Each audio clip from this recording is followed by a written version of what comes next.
সুপ্রিয় দর্শক মণ্ডলী, স্বাগতম এসএ নিউজ ডেস্ক নিবেদিত আপনাদের সবার জনপ্রিয় অনুষ্ঠান গল্প গানের আড্ডায়। গান শুধু সুরের সমষ্টি নয়, গান অনুভূতির ভাষা, স্মৃতির গল্প কিংবা জীবনের একটা অবিচ্ছেদ্য অংশ। আজ আমাদের সাথে রয়েছেন এমন একজন প্রিয় ব্যক্তিত্ব, প্রিয় মানুষ, যার গান হয়তো আপনাদের অনেকের মনেই জায়গা করে নিয়েছে। চলুন দর্শক, আমরা আমাদের অতিথিকে স্বাগত জানাই। আমাদের সাথে রয়েছেন আমাদের সবার জনপ্রিয় মল্লিকা আপু। আপু, স্বাগতম আজকের এসএ নিউজ ডেস্ক নিবেদিত গল্প গানের আড্ডায়। জি ভাই, কেমন আছেন আপনি? জি আলহামদুলিল্লাহ ভাই, অনেক ভালো আছি। আপনি কেমন আছেন? জি আলহামদুলিল্লাহ, আমরাও ভালো আছি। আপু, গান তো আসলে ছোট বড় বৃদ্ধ সবারই জনপ্রিয় থাকে। আর গান হচ্ছে মানুষের মনের অভিব্যক্তি প্রকাশ করে, গান হচ্ছে মানুষের হৃদয়ের অনুভূতি প্রকাশ করে, গান মানুষের মনকে জয় করে, গান অনেক সময় মানুষের দুঃখ বেদনা সবকিছুকে ভুলিয়ে দেয়। তো এই গানে আসার পেছনে আপনার নিজের কোনো শখ ছিল নাকি পরিবারের কারো ইচ্ছেতে আপনি গানে চলে আসছেন? খুব চমৎকার একটি প্রশ্ন করেছেন। আসলে ওইভাবে প্ল্যানিং করে গানের জগতে আসা না, ছোট থেকে ইচ্ছে ছিল যে আমি ডক্টর হব। মনে প্রাণে এটাই সাধনা ছিল যে আমি ডক্টর হওয়ার জন্য যা করার দরকার সেটাই করব। কিন্তু গানের পিছনে কোনো এটা কোনো আইডিয়া ছিল না। তো এটা একটা আসলে একটা জেদের কারণে আমার মূলত এই গানের জগতে আসা। আচ্ছা আচ্ছা। আর তাছাড়া গানের জগতে আসার কোনোই কারণ ছিল না। আচ্ছা, এই জগতে গানের জগতে যখন আপনি শুরুতে এসেছেন তখন আপনার ভিতরে কি নার্ভাসনেস বা আমি কি পারবো, আমার দ্বারা কি হবে, এরকমের কোনো অনুভূতি আপনার মনের মধ্যে ছিল? আসলে এটা বলতে পারবো না, তবে আমি যার কাছে গান শিখেছি বা আমি অনেক ছোট থেকেই গান করি, তো আমার আশেপাশের যারা ছিল বা যারা আমাকে গান শিখিয়েছে তারা বলতো আমি যখন নাকি স্টেজে গান গাইতাম বা প্র্যাকটিস হোক বা স্টেজ হোক বা যে কোনো জায়গা হোক, যখন আমি গান করতাম তখন অটোমেটিকলি আমার মাঝখানে সেই গানের ভাবটা চলে আসতো। মানে গানের সাথে যে ভাবটা দরকার সেটা নাকি অটোমেটিকলি চলে আসতো। আচ্ছা এই আর কি। আচ্ছা আচ্ছা, চমৎকার। তো আপনার গান শেখার পরে আপনি দর্শকের সামনে যখন আপনি প্রথমে গান গেয়েছেন, বিশেষ করে প্রথম আপনার মঞ্চে গান গাওয়ার অভিজ্ঞতার কথা মনে আছে? হ্যাঁ, মনে আছে। প্রথম হচ্ছে আমাদের বাসার পাশে একটা এনজিও ছিল, সেখানে এনজিও থেকে হয়তো বা গ্রামে দেখবেন অনেক এনজিও থেকে গ্রামীণ যে নাটকগুলো এনজিও থেকে দেওয়া হয়, তো আমাদের বাসার পাশে এরকম একটা এনজিও ছিল। সেই এনজিওতে একটা নাটক দল ছিল, তো একদম আমার বাড়ির পাশেই। তো সেখানে আমি একদমই ছোট ছিলাম, তো ওইখানে গিয়ে হচ্ছে একদম জুতা পেরে বসে থেকে নাটক দেখতাম। ওরা রিহার্সেল করতো, শিখতো, ওখানে গিয়ে দেখতাম। তো দেখতে দেখতে ওদের হারমোনিয়াম তবলা ছিল। তো একদিন আমি শখ করেই ওখানে বললাম যে আমি একটা গান গাবো। তখন আমি একদমই ছোট ছিলাম, তো বলতেছে পিচ্চি তুমি গান গাবা, তো আসো। তো ওদের এখানে সর্বপ্রথম ওইখানে গানটা গাওয়া। তো ওরা বললো বাহ, তুমি তো চমৎকার গান করো আর তোমার গানের ভয়েস তো অনেক ভালো, তো তোমাকে যদি আমরা প্র্যাকটিস করাই তুমি ভালো কিছু করতে পারবা। তো ওটা মূলত একটা নাটক দল ছিল। তো সেখানে ওরা আমাকে ওরা যখন প্র্যাকটিস করতো আমিও তখন ওখানে যেতাম, গিয়ে তারপরে আস্তে আস্তে ওদের সাথে প্র্যাকটিস করতাম। তো এইভাবেই আর কি শুরুটা। আপনার গানের হাতে খড়িটা এটা কত বছর বয়সে বা কার হাত দিয়ে আপনি আপনার গানের শুরুটা যাত্রা? এটা অনেক ছোট থাকতে, আমি যখন ক্লাস 4-5-এ পড়ি, তখন থেকে এটা টুকটাক গাইতাম। কিন্তু যখন আমি আস্তে আস্তে এটা চর্চা করতে করতে ক্লাস 9-10-এ উঠলাম, তখন আর কি মোটামুটি ভাবে এটা আর কি আমার এলাকায় অনেক চেনে আর কি, যে এই নামে একটা সিঙ্গার আছে। তো মোটামুটি ওইদিকে যত প্রোগ্রাম কনসার্ট, এক কথায় শুরু থেকেই আপনার গানগুলো মানুষ পছন্দ করতো। জি জি, একদম শুরু থেকে আমার মানে শুরু থেকে আমি ফলো করতাম হচ্ছে মমতাজ ম্যামকে। আচ্ছা। তো ওনার গান দিয়েই কিন্তু আমার শুরু। আচ্ছা। সর্বপ্রথম ওনার গান দিয়ে যখন আমি শুরু করলাম, আমার এলাকার মানুষও বলতো, বাহ চমৎকার, তো মমতাজের সাথে তোমার তো অনেক মিল। আচ্ছা, মানে আচ্ছা। ওর গানগুলো দিয়েই আমার শুরুটা। আচ্ছা, চমৎকার। আপনার গানের যে হাতে খড়িটা জি। বা গানের শুরুটা, এটা কেমন ছিল, বা কার হাত দিয়ে আপনি আপনার গানের শুরুটা? জি, খুব চমৎকার একটি প্রশ্ন করেছেন। সেটা হচ্ছে আমার সর্বপ্রথম যে সূচনাটা, শুরুটা সেটা হচ্ছে আমার বাবার থেকে। জি, জি। আমার বাবা হচ্ছে একজন গুরুভক্তি মানুষ। তো উনি টুকটাক বাউল গান করতেন আর কি। জি।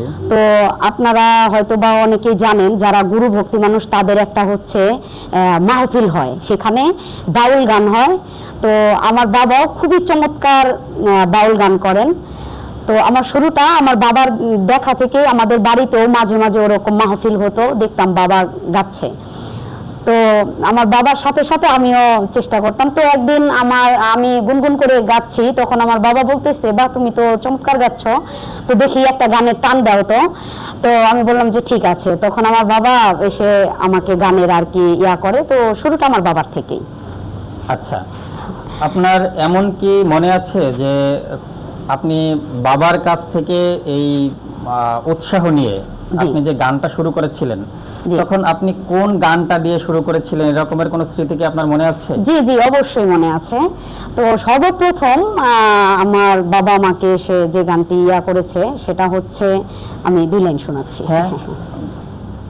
বাড়ি হইল মোর রংপুর জেলা, ওরে বাহাতের নামটি হলালা ভোলা, মায়ের নামটি জবা কুসুম, আমার নাম ফুলমালা।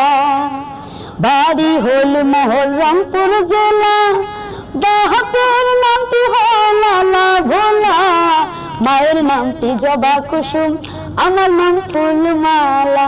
আরে মায়ের নামটি জবা কুসুম, আমার নাম ফুলমালা। চমৎকার, আপনার কণ্ঠে এত সুন্দর গান আমরা শুনতে পেলাম। আচ্ছা আপু, গান আসলে আমাদের সমাজের কিছু ব্যাধি থাকে, যেখানে গানটাকে আসলে সবাই অ্যাকসেপ্ট করে না। অনেক সময় অনেকে পছন্দও করে না, বিভিন্ন বাধা আসে। বিশেষ করে মেয়েদের ক্ষেত্রে গানের বাধাটা অনেক বেশি থাকে। তো সেক্ষেত্রে আপনার জীবনে এরকমের কোনো বাধার সম্মুখীন হয়েছেন? গানটার পিছনে আমার অনেক সংগ্রাম করতে হয়েছে। এ তো আপনিই বলেছেন যে মেয়েদের ক্ষেত্রে অনেক বাধার সৃষ্টি হয়। তো আমার ক্ষেত্রেও সেটি হয়েছে। বিশেষ করে আমার ফ্যামিলি থেকে না, কিছু কিছু লোক ছিল যারা আমার এই গানটাকে মানে বাধার সৃষ্টি করছিল, এবং আমার ফ্যামিলিতে চাপের সৃষ্টিও করছিল যে মেয়ে মানুষ কি দরকার, এটা তো আসলে দেখতে খারাপ দেখা যায়। আসলে গ্রাম থেকে মানে আমার গ্রাম থেকে বেড়ে ওঠা, তো আর সূচনাটা তো আমার গ্রাম থেকেই হয়েছে। তো আমার ক্ষেত্রে অনেক এটা নিয়ে মানে অনেক সংগ্রাম করতে হয়েছে এই পর্যন্ত আসার পেছনে। আচ্ছা, তো এই যে আপনি যে সংগ্রামটা করে আজকে একটা জায়গায় একটা অবস্থান আপনি তৈরি করেছেন, বিশেষ করে আমরা জানি যে আপনার গান অসংখ্য জনপ্রিয়, অসংখ্য মানুষ আপনার গানের পাগল। তো এই আপনার থেকে আমাদের ভবিষ্যৎ যে শিল্পীরা আসবে, বা ভবিষ্যতের যে আমাদের মানে মেয়েরা থাকে, বোনেরা থাকে, এদের জন্য আপনার কি অনুপ্রেরণামূলক যদি কিছু বলতেন? আমি আসলে খুবই ক্ষুদ্র মানুষ, তো আমি এতটুকুই বলবো আমার বোনদেরকে, শুধু বোনদেরকে না, মানে ভাই বোন যারাই আছে, আমি মনে করি যার ভেতরে যে প্রতিভাটা আছে তার উচিত সেই প্রতিভাটা নিয়েই মানে আগানো। তো এটাই আমি সাজেস্ট করব। আসলে অনেক মানুষ আছে যে আসলে খুব চেষ্টা করে যে আমি শিল্পী হতে চাই বা আমি গান গাইতে চাই, কিন্তু তাদেরকে আল্লাহ ওরকম কণ্ঠ দেননি। আসলে চাইলেও সে অতটা ভালো গাইতে পারে না। কিন্তু প্রত্যেকটা মানুষেরই কিছু না কিছু প্রতিভা আল্লাহ দিয়েছেন, সেটা যে কোনো হোক, যে কোনো ক্ষেত্রে হোক বা যে সাইটেই হোক না কেন। তো আল্লাহ কিন্তু সবাইকে সব প্রতিভা দেন না। তো আমি এতটুকুই সাজেস্ট করব ভাই এবং বোনদেরকে, যারা নতুন প্রজন্মের যারা আছেন, আমি বলবো না যে তোমরা শুধু গানই গাও, আমি বলবো যাদের ভিতরে যে প্রতিভাটা আছে তোমরা সেই প্রতিভাটা নিয়ে এগিয়ে যাও। আচ্ছা, সুন্দর। আমরা আসলে আমাদের সময় খুবই কম।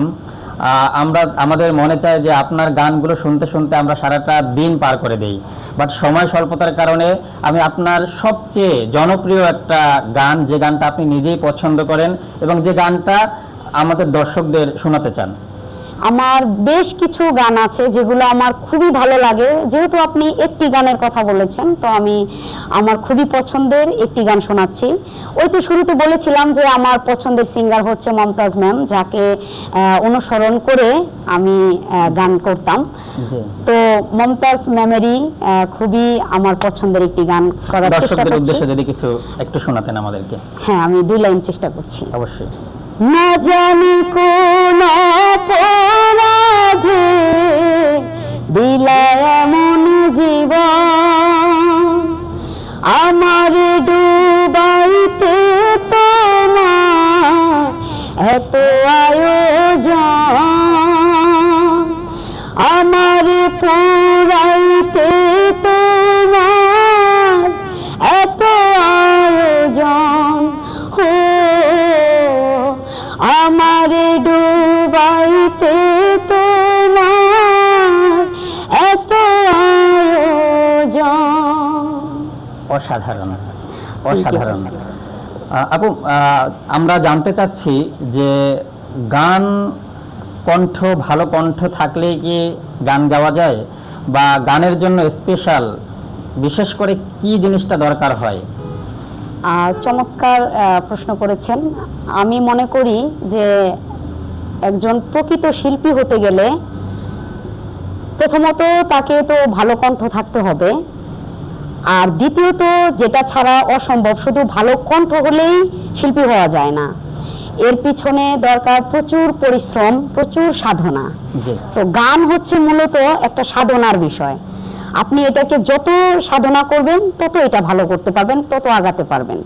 সুন্দর, চমৎকার। আচ্ছা, মঞ্চে ওঠার আগে এখনো কি আপনার নার্ভাস লাগে? মোটেও না।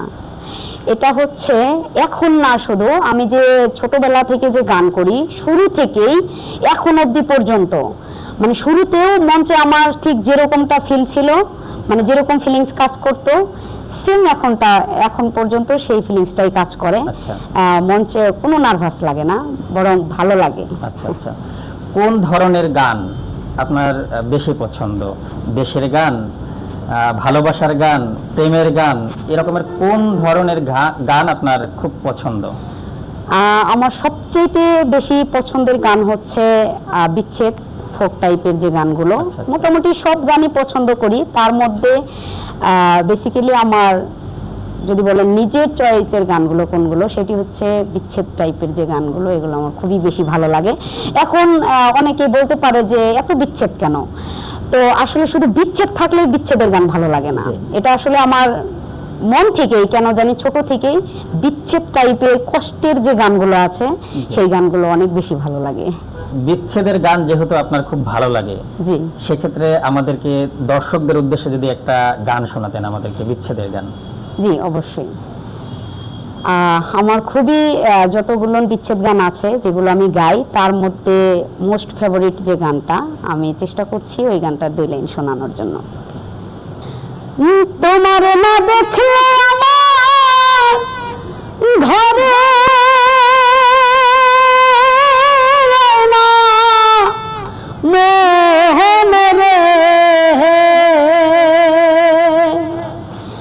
তুই আমার জীবনের বন্ধু, আর জীবন তুই আমার জীবনের বন্ধু,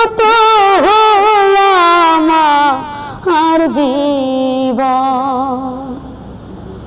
অসাধারণ, অসাধারণ। আপু, যদি আপনি শিল্পী না হতেন, জি, সেক্ষেত্রে আপনার কি হওয়ার ইচ্ছে ছিল? ডক্টর। খুব মনে প্রাণে চেয়েছিলাম যে আমি ডক্টর হব। আচ্ছা, সেই জায়গাটা কি আপনি আছেন, নাকি শুধু গান নিয়েই আছেন আপনি? না, এখন আর ওই লাইনেই নেই, এখন তো গান নিয়েই আছি। আচ্ছা, আপনার অবসর সময়টা কিভাবে কাটান?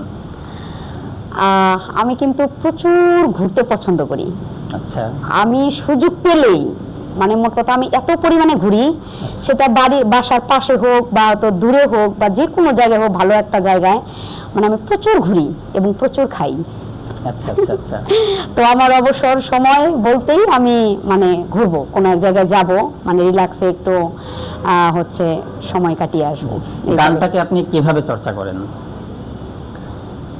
গানটাকে হচ্ছে প্র্যাকটিস করি বাসায়, হচ্ছে সকালে বিকালে একটু চেষ্টা করি রেওয়াজ করার জন্য।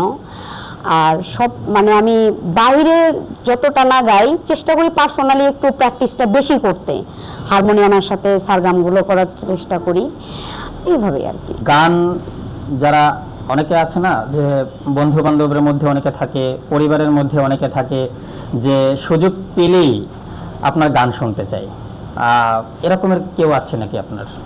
হ্যাঁ, আমার হচ্ছে মানে আমাদের হয় না ফ্যামিলিতে, বা হয়তো কোনো একটা যে কোনো প্রোগ্রাম, ফ্যামিলিতে বার্থডে বলেন বা যে কোনো কিছুই হোক না কেন, মানে মূলত আমার জন্যই আয়োজন করতে হয়। মানে হোক একটা মানে সিম্পল ভাবেই হোক বা ঘরোয়া ভাবেই হোক, মানে আমার গানের প্রতি আমার ফ্যামিলির লোক বা আমার আত্মীয় স্বজন যারা আছে, যখন আমরা একসাথে হই, তখন ওরা আমার কাছ থেকে প্রচুর এই জিনিসটা বলে যে আজকে গান শুনবো, তুমি একজন কিবোর্ডিস্ট, একজন প্যাডিস্ট নিয়ে আসো, তোমার গান গাইতে যেভাবে কমফোর্ট ফিল হবে তুমি আয়োজন করে আমাদেরকে শোনাও। তো ঘরোয়া ভাবে এইভাবে আর কি, আমাদের যারা আত্মীয় স্বজন আছে, বন্ধু বান্ধব, যখন আমরা একসাথে হই তখন এইভাবে গাওয়া হয় আর কি। সুন্দর। দর্শকদের যদি আরেকটি গান শোনাতেন। অবশ্যই। আমাকে ছেড়ে যদি সুখী হতে পারো, তাহলে ফিরে এসো না, নতুন জীবন গড়ো, ভাবতে ভাবতে জীবন কাটাবো, কেন এমন হলো, নতুন সাথী পেয়ে বেঈমান গেছো আমায় ভুলে, নতুন সাথী পেয়ে বেঈমান গেছো আমায় ভুলে, দিয়েছো এক কষ্টের নদী, দিয়েছো এক কষ্টের নদী আমার চোখে ঢেলে, নতুন সাথী পেয়ে বেঈমান গেছো আমায় ভুলে, নতুন সাথী পেয়ে বেঈমান গেছো আমায় ভুলে।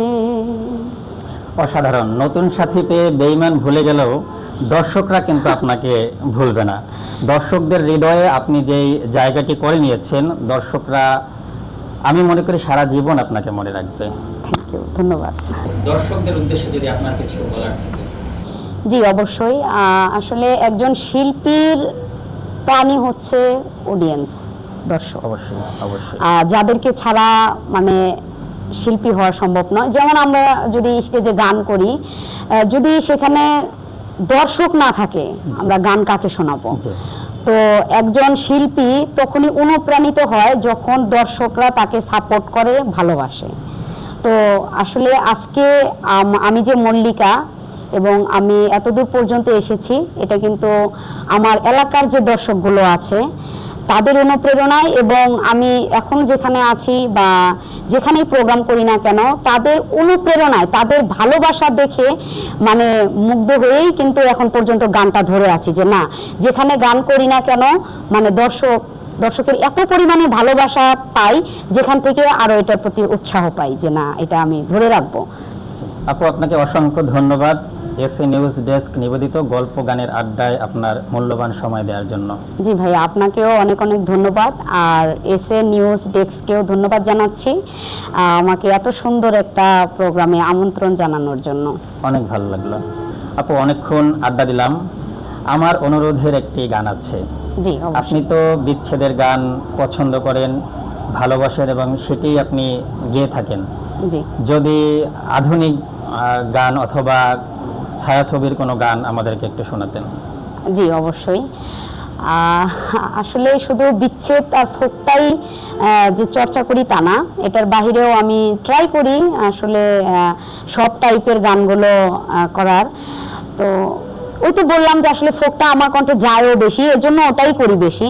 তো এর বাইরে যে আমি অন্য কোনো গান পছন্দ করি না তা কিন্তু না, আমার আধুনিক গানও অনেক ভালো লাগে। তো আমার পছন্দের একটি আধুনিক গান আমি চেষ্টা করছি 2 লাইন শোনানোর জন্য। অবশ্যই।